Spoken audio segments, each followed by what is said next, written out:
Nature meant women to be her masterpiece. This is said by John Ruskin, and I'm reading from a book called Yoga. It's a gem for women, and it's by Geeta Iyengar. She is the daughter of BKS Iyengar. What it says is her beauty and grace, as well as her soft nature, bear witness to this. She not only possesses external beauty, but her soft and graceful form belies her firmness of character and power of endurance. Woman is soft, tender, and flexible, and this makes her move with ease and grace, contrasted with man, whose body is rigid, rough, and robust. Yoga demands tremendous elasticity, and it seems as if the Creator has favored women in making her body fit and suitable for yoga. Woman differs greatly from man in her build and stature. Her muscles are soft and light compared to man's, which are large, coarse, and heavy. Her skeletal structure also is not broad as in man. She has the power to withstand physical strains and mental pressures to a far greater extent than man. This is not due to physical strength or power of endurance, but it is nature's characteristic gift enabling her to face them.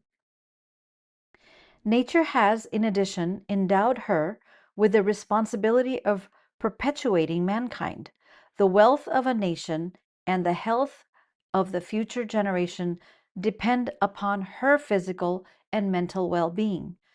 From a careful study of the features distinguishing women from man, namely her physical body, her changing physiological functions, and emotional states, it follows that if she chooses to adopt yoga asana and pranayama and as part of her way of life, they will be even more meaningful and advantageous for her. Yoga helps women to fulfill her tasks as well as to maintain her complexion, luster, and femininity. She no longer needs cosmetics, as proper blood circulation makes her skin glow.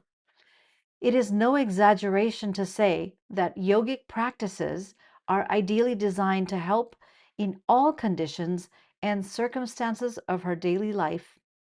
Yoga is an ideal form of exercise. The chapters on anatomy in the Charaka and Sushruta Samhita of Ayurveda, these are the core books of Ayurvedic medicine. And Charaka and Sushruta are two sages who wrote deep scriptures about Ayurveda, and that's what we go off of learning Ayurveda today. So they describe physical exercises as those which are capable of producing beneficial results through actions or movements. Correct performance of them is explained as bringing lightness to the body, ability to work, resistance against disease, and discomforts caused by imbalance between the three humors, which are Vata, Pitta, and Kapha, which I cover in Ayurveda as we go deeper into it. When we look at Ayurveda, our whole body is made up of these five elements. And when we practice yoga, we are going beyond this physical form into our higher consciousness.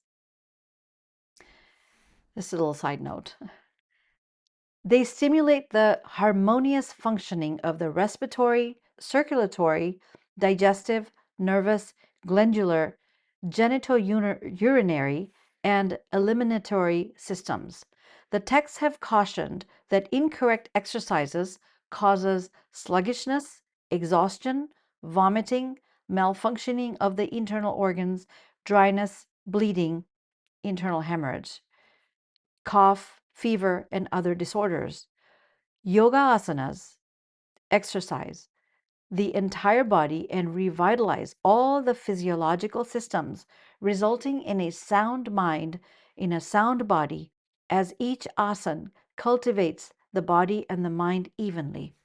Yoga asana and pranayama have stood the test of time for centuries and are helpful for all the needs of men and women in their pursuits of perfection, health, and supreme happiness. The body consists of 5 sheaths layers Now, this is about the koshas, so I'm going to hold it right here.